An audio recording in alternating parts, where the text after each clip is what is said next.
Now today we have a part third of metal and non metal. आज हम लोग पढ़ेंगे तीसरा क्लास पार्ट थर्ड जो ये वीडियो हो रहा है उसमें मेटल और नॉन मेटल क्लास 8।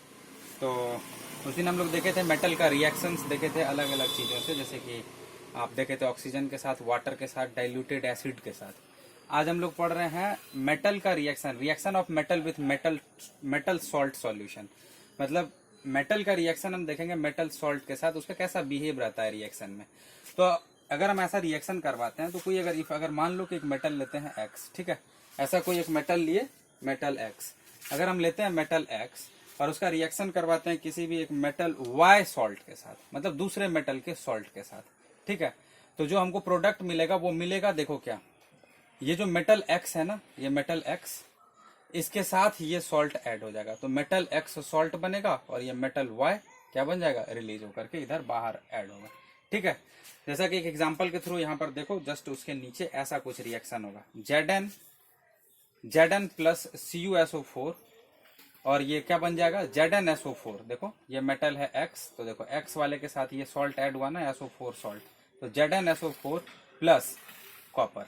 अच्छा, ऐसा हुआ क्यों? तो हम पिछले क्लास में आपको बताए थे, एक रिएक्टिविटी सीरीज दिए थे, यहाँ पर लिखा हुआ था, और उस रिएक्टिविटी सीरीज में हम आपको बताए थे कि हाइड्रोजन से ऊपर जितने भी एलिमेंट्स हैं वो क्या है, मोर रिएक्टिव हैं, और हाइड्रोजन से नीचे आने वाले जितने भी एलिमेंट थे वो क्या थे, लेस रिएक्टिव थे। मतलब कहने का था, यहाँ बता दे रहे हैं, आप रिएक्टिविटी सीरीज में जैसे जैसे जैसे जैसे आप ऊपर जाते तो रिएक्टिविटी जो होता वो इंक्रीज करता चला जाता, और रिएक्टिविटी जैसे जैसे इंक्रीज करते चले जाएगा तो जो मोर रिएक्टिव एलिमेंट होगा वो क्या करेगा, लेस रिएक्टिव एलिमेंट को रिप्लेस करेगा। कहने का मतलब यहाँ देखो, ये CuSO4 है, इसको क्या कर रहा है, Cu को कौन कर रहा है रिप्लेस, यहाँ पर Zn। आप जब रिएक्टिविटी सीरीज चेक करोगे तो आप Zn को क्या पाओगे उस रिएक्टिविटी सीरीज में, इस कॉपर से ऊपर पाओगे, कॉपर से क्या पाओगे, ऊपर पाओगे। इसीलिए Zn have the capacity, zinc have the capacity to replace Cu from the CuSO4 solution.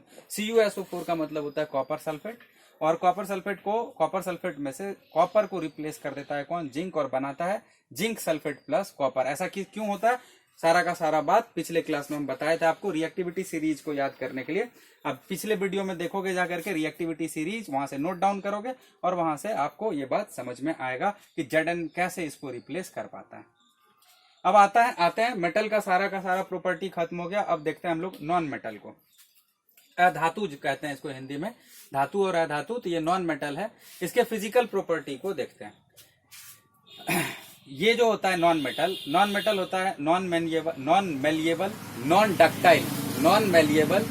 Ductile. मतलब ना तो इसको हम सीट में बदल सकते हैं, ना तो इसको हम पीट के वायर में बदल सकते हैं, है ना। ऐसा इसलिए क्योंकि ये कैसा होता है, ब्रिटल होता है। कैसा होता है, ब्रिटल होता है। अगर इस पे हम किसी चीज से हम इस पे प्रेशर अप्लाई करेंगे या इस पे पीटेंगे इसको, ठीक है, या चोट मारेंगे तो ये क्या हो जाएगा, टूट जाएगा, ब्रेक कर जाएगा। ठीक है, ये ब्रिटल होता है, बहुत ही इजीली क्या हो जाएगा, ब्रेक कर जाएगा। इसलिए हम इसको मेलिएबल और डक्टाइल, मतलब इसको पीट के थीन सीट में नहीं बदल सकते हैं और इसको वायर में भी हम कन्वर्ट नहीं कर सकते हैं। It is poor conductor of heat and electricity. ये जो होता है, ये क्या होता है, जो नॉन मेटल्स होता है वो पुअर कंडक्टर होता है, किसका, हीट एंड इलेक्ट्रिसिटी का। मतलब it does not allow the electricity to pass through it. कौन, नॉन मेटल। लेकिन एक एक्सेप्शन है नॉन मेटल में, जो कि क्या करता है, अलाउ करता है। एक नॉन मेटल है जो अलाउ करता है किसी को करंट को पास करने देता है, इसका नाम है क्या, ग्रेफाइट। आप देखे होगे पेंसिल देखे हो ना, पेंसिल में लगा हुआ रहता है ग्रेफाइट, जिससे आप लिखते हो। ये ग्रेफाइट भी एक नॉन मेटल है, लेकिन ये क्या है, पुअर कंडक्टर नहीं है, this is a good conductor. ये एक एक्सेप्शन है, ठीक है, एक्सेप्शन तो हर जगह होता है, ठीक है। तो पुअर कंडक्टर होता है मोस्टली, आप जितने भी नॉन मेटल्स देखोगे ये पुअर कंडक्टर होता है, किसका, हीट और इलेक्ट्रिसिटी का। मतलब ना तो ये हीट को अलाउ करता है पास करने के लिए, ना तो इलेक्ट्रिसिटी को अलाउ करता है अपने थ्रू पास करने के लिए। सिर्फ और सिर्फ एक एक्सेप्शन है जो कि क्या करता है, अलाउ करता है किसको, करंट को पास करने के लिए। कौन, ग्रेफाइट। उसके बाद जो मेटल होता है वो आपका क्या होता है, नॉन सोनोरस। मतलब इसको अगर पीटे तो हम इसमें से क्या आएगा, आवाज नहीं आएगा, ये साउंड प्रोड्यूस नहीं करेगा। नॉन लस्टरस होता है, ना तो ये साइन प्रोड्यूस करेगा। लेकिन यहाँ साइनी में भी एक दो एक्सेप्शन होता है। साइन आपका ग्रेफाइट देता है, हल्का साइनी ये भी होता है। और दूसरा होता है जो साइन करता है वो होता है आपका आयोडीन। आयोडीन जो होता है वो क्या होता है, नॉन मेटल होता है, लेकिन इसमें भी क्या होता है, साइन होता है। ठीक है। उसके बाद आता है सॉफ्टनेस, ये क्या होता है, बहुत ही मुलायम होता है। नॉन मेटल क्या रहता है, मुलायम रहता है, बहुत ज्यादा हार्ड नहीं होता है। कोई भी नॉन मेटल क्या होता है, बहुत ज्यादा हार्ड नहीं होता है। इसका मेल्टिंग और बॉइलिंग पॉइंट क्या होता है, बहुत ही कम होता है। Low melting point and boiling point, मतलब बहुत कम डिग्री पर, बहुत ही कम डिग्री सेल्सियस पर ये क्या होने लगता है, पिघलने लगता है, मेल्ट करने लगता है या बॉयल करने लगता है। कौन, नॉन मेटल। और इसका लो टेंसाइल स्ट्रेंथ, लो टेंसाइल स्ट्रेंथ का मतलब होता है ये स्ट्रेन बियर नहीं करता है बहुत ज्यादा। कहने का मतलब है अगर आप इस पर प्रेशर अप्लाई करोगे, बहुत ज्यादा अगर प्रेशर अप्लाई करोगे तो ये बेंट करने के वजह क्या हो जाएगा, ब्रेक कर जाएगा। ये फर्क होता है, ठीक है। ये ज्यादा प्रेशर को झेल नहीं पाता है। कौन, नॉन मेटल। ये सारा था इसका फिजिकल प्रॉपर्टी। और मेटल जो होता है, ये सॉरी नॉन मेटल जो होता है, ये भी तीनों स्टेट में एग्जिस्ट करता है, सॉलिड, लिक्विड और गैसियस स्टेट में एग्जिस्ट करता है। तो हम लोग देख लेते हैं सॉलिड स्टेट में जो एग्जिस्ट करता है वो है आपका फास्फोरस, और भी बहुत सारा है, फास्फोरस है, सल्फर है, ये सब है। और उसके बाद कुछ हम एक दो बता दिए हैं, फास्फोरस है, सल्फर है नॉन मेटल में, ठीक है। उसके बाद देखो लिक्विड स्टेट में करता है एग्जिस्ट कौन, एकमात्र एग्जांपल है, ध्यान में रखना, ब्रोमीन। ब्रोमीन किस में करता है, लिक्विड स्टेट में। बाकी जो मैक्सिमम नॉन मेटल है वो गैसियस स्टेट में एग्जिस्ट करता है, ठीक है। तो गैस स्टेट में है आपका एग्जिस्ट करता है नाइट्रोजन, ऑक्सीजन, एटीसी, ठीक है। बहुत सारा क्या करता है, गैसियस स्टेट में भी आपका एग्जिस्ट करता है। तो इस तरह से आप जो है नॉन मेटल के बारे में इतना कुछ समझे। अब ये आप फिजिकल प्रॉपर्टी समझ गए किसका, सॉरी नॉन मेटल का। और उसके बाद रिएक्शन जो आज देखे मेटल का किसके साथ, मेटेलिक सॉल्ट के साथ। यहाँ पर क्या देखे, रिएक्टिविटी सीरीज को हमको पिछले क्लास वाले वीडियो को देखना है। वहां रिएक्टिविटी सीरीज आपको क्या करना है, नोट डाउन कर लेना है वहां से देख करके। और उसमें देखना है कि मोर रिएक्टिव जो होता है वो क्या करता है, लेस रिएक्टिव को रिप्लेस कर देता है। और रिप्लेस करके क्या करता है, अपने आप को, खुद को, इसके सॉल्ट को क्या करता है, अपने पास ले आता है। और ZnSO4+Cu बन जाता है, ठीक है, इस तरह से, ठीक। अब आगे देखेंगे क्या चीज हम लोग देखने जा रहे हैं। अगला जो हमारा है टॉपिक वो है क्या, chemical property of what, chemical property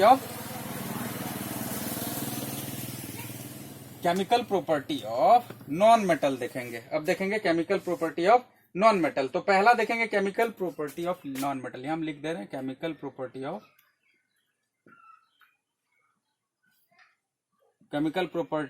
of non metal, NM, ठीक है। समझ जाना है, chemical properties of non metal, ठीक है। इसको हम लोग देखेंगे। तो पहला देखेंगे, जैसे हम लोग देखे थे ना पिछले क्लास में देखे थे ना, जब हम लोग देख रहे थे chemical property of non metal, नहीं, हम लोग पिछले क्लास में देखे थे मेटल्स का। तो पहला जो देखे थे, रिएक्शन करवाए थे मेटल का, किसके साथ करवाए थे ऑक्सीजन के साथ, जिसमें मेटल ऑक्सीजन के साथ रिएक्ट करके मेटेलिक ऑक्साइड बना दे रहा था। क्या बना रहा था, उसी मेटल के रिस्पेक्टिव ऑक्साइड बना रहा था। तो यहां पर भी हम जो पहला देखने जा रहे हैं वो देख रहे हैं reaction of non metal with oxygen. किसके साथ, ऑक्सीजन के साथ देख रहे हैं। ऑक्सीजन के साथ किसका रिएक्शन, नॉन मेटल का, ठीक है, नॉन मेटल का देख रहे हैं। तो अगर ऑक्सीजन के साथ नॉन मेटल रिएक्ट करेगा, समझ में आ रहा है, या नॉन मेटल के साथ, हम लोग ऐसे लिखें तो अच्छा लगेगा थोड़ा, ठीक है। नॉन मेटल के साथ हम ऑक्सीजन का अगर रिएक्शन करवाते हैं, नॉन मेटल के साथ इफ हम क्या करते हैं, रिएक्ट करवाते हैं, किसको, ऑक्सीजन को, तो ये भी बनाएगा क्या, नॉन मेटेलिक ऑक्साइड,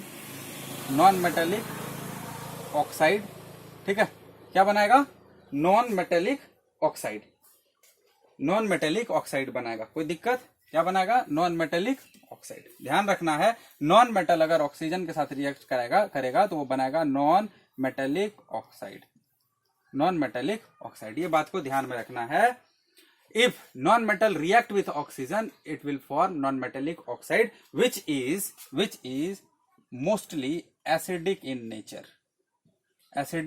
नेचर। और आपको तो पता है, अगर कोई भी चीज एसिडिक इन नेचर होगा तो इट विल टर्न्स ब्लू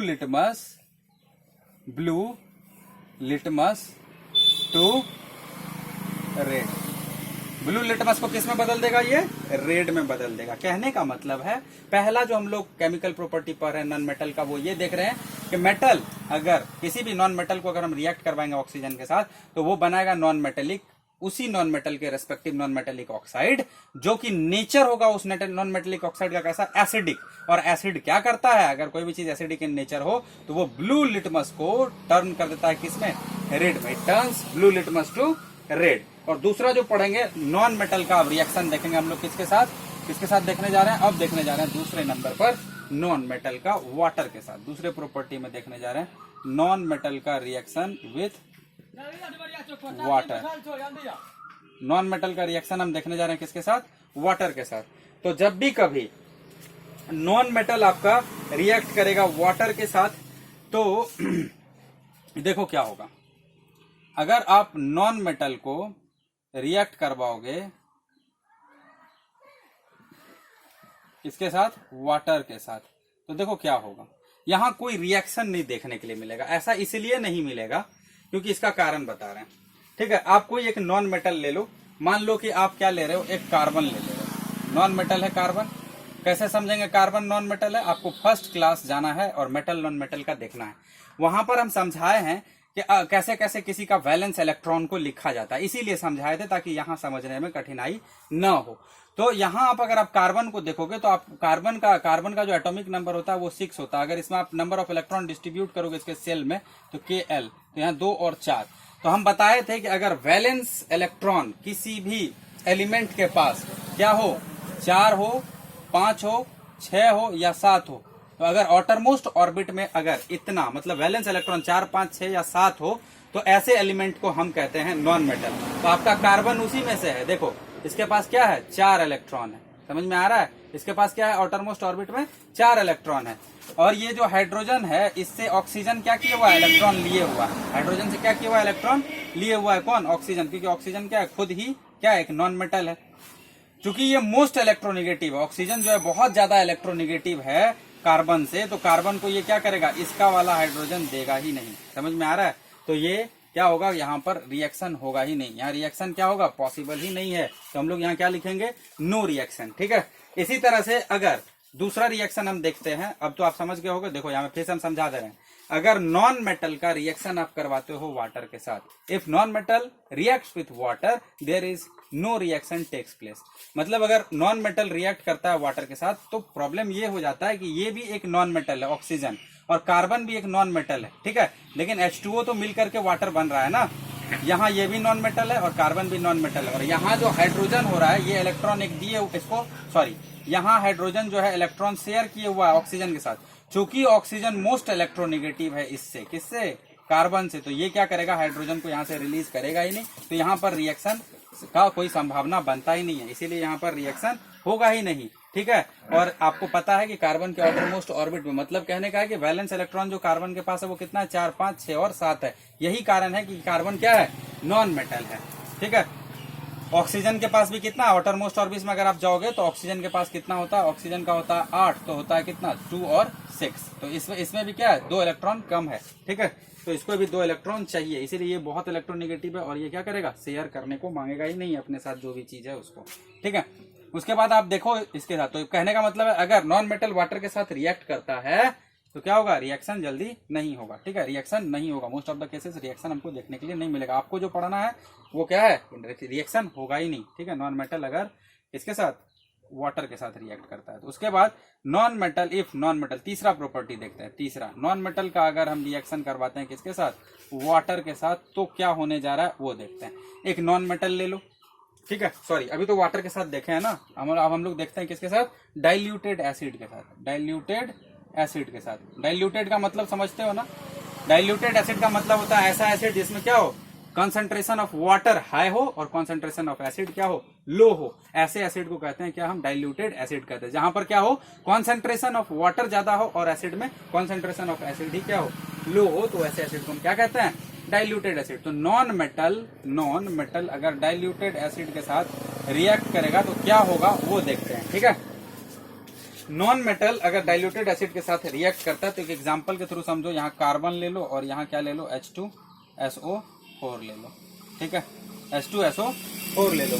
तो ये SO4 जो है ये क्या है? ये एक आयन्स है। ठीक है, और ये क्या है? SO4 माइनस आयन है। ठीक है, यहाँ पर भी क्या होगा? इलेक्ट्रॉन को ये क्या करेगा? ये इलेक्ट्रॉन यहाँ पर जो है ये इसको क्या करेगा? अट्रैक्ट करके रखेगा। और कार्बन में कैपेसिटी नहीं है कि इसको क्या करे? ब्रेक करे। ये उतना रिएक्टिव है ही नहीं। तो यहाँ भी क्या होगा? कोई भी रिएक्शन नहीं होगा। ठीक है, यहाँ भी क्या होगा? कोई किसी भी तरह का रिएक्शन आपको देखने के लिए नहीं मिलेगा। तो आपको क्लियर कट समझ जाना है कि if non metal react with acid, dilute acid और with water, there should no reaction takes place. ठीक है, in both the cases when non-metal react with dilute acid or with the water, no reaction should take place. यहाँ पर ऐसा है। तो अब जो हमको अगला टॉपिक पढ़ना है इसके बाद, तो हम लोग देख लिए ना सारा का सारा केमिकल प्रॉपर्टी, नॉन मेटल का देख लिए, पहले देख लिए ऑक्सीजन के साथ, उसके बाद डाइल्यूटेड एसिड के साथ, और उससे पहले देखे थे हम लोग इसके साथ नॉन मेटल का रिएक्शन किसके साथ, वाटर के साथ। तो एसिड और वाटर के साथ तो बेचारा रिएक्ट किया नहीं, और किया भी तो नॉन मेटल किसके साथ किया, ऑक्सीजन के साथ। ऑक्सीजन के साथ रिएक्ट किया भी नॉन मेटल, तो क्या बनाया, नॉन मेटेलिक ऑक्साइड बनाया, which is basic in nature, sorry which is acidic in nature. और एसिडिक इन नेचर जो ऑक्साइड होगा तो वो क्या करेगा, ब्लू लिटमस को रेड करेगा। इतना हम लोग देखे। अब जो अगला टर्म है हम लोग के बुक में वो पढ़ना है क्या, कोरोजन। अब जो हम लोग को पढ़ना है कोरोजन। कोरोजन क्या होता है, कोरोजन होता है, कोरोजन को अगर आप समझोगे ठीक से तो क्या होता है कि मेटल जो होता है ना वो एटमॉस्फेयर में बहुत सारा चीज है, ऑक्सीजन है ना, वाटर प्रेजेंस है, बहुत कुछ प्रेजेंस है। तो मॉइस्चर जो होता है ना H2O जिसको कहते हैं, जो कि ह्यूमिडिटी आप कहते हो, जो वाटर वेपर जो मौजूद है आपके किसमें, एटमॉस्फेयर में। एटमॉस्फेयर में जो भी वाटर वेपर प्रेजेंट है उसी के प्रेजेंस में क्या होते हैं, कुछ मेटल्स क्या करते हैं उसके साथ मिल करके ऑक्सीडाइज हो जाते हैं। क्या कर जाते हैं, ऑक्सीडाइज कर जाते हैं। एटमॉस्फेरिक ऑक्सीजन के साथ वो क्या करते हैं, ऑक्सीडाइज कर लेते हैं खुद को, और वो उसके ऊपर एक थीन लेयर जमा हो जाता है। ठीक है, थीन लेयर उसी मेटल का जमा हो जाता है ना, उसी को कहते हैं हम लोग कोरोजन।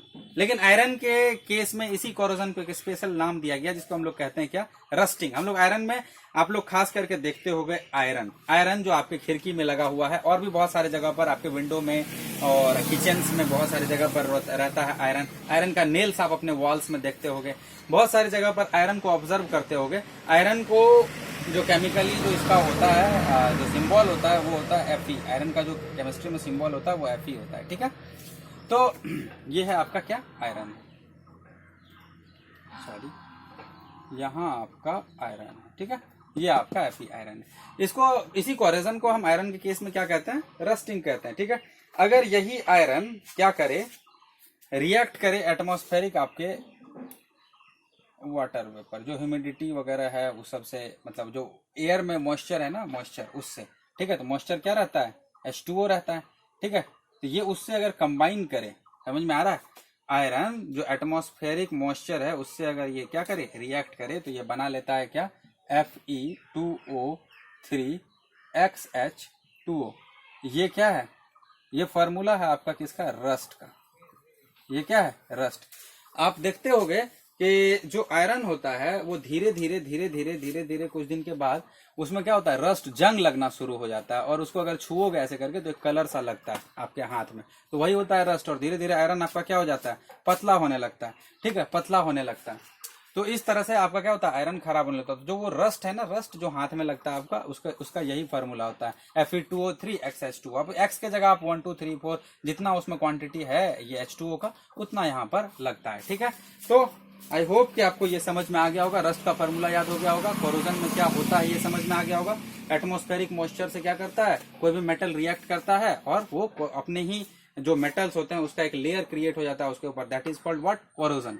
ठीक है, और इसको आयरन के केस में खास कहते हैं क्या, रस्टिंग कहते हैं। ठीक है, और इस तरह से रस्ट हो जाता है। तो हम लोग रस्टिंग से बचे कैसे, रस्टिंग या कोरोजन से प्रिवेंट कैसे करें अपने आप को, सॉरी नॉट अपने आप को, मेटल्स को कैसे हम लोग बचाएं। ठीक है, तो कैसे हम लोग बचाएंगे, तो पहला है आप पेंटिंग करो। अगर आप आयरन को पेंट कर दोगे, आप देखते हो विंडो में जो रड लगा हुआ रहता है या आपके ग्रिल में जो रड लगा हुआ रहता है उस पर क्या रहता है, पेंट किया हुआ रहता है, to prevent it from the atmosphere में जो ऑक्सीजन है उससे बचाने के लिए। ठीक है, नहीं तो उसके साथ क्या हो जाएगा, ये मिल करके क्या करेगा, ऑक्सीडाइज कर लेगा। दूसरा जो होता है आप लोग करो उसको ग्रीजिंग।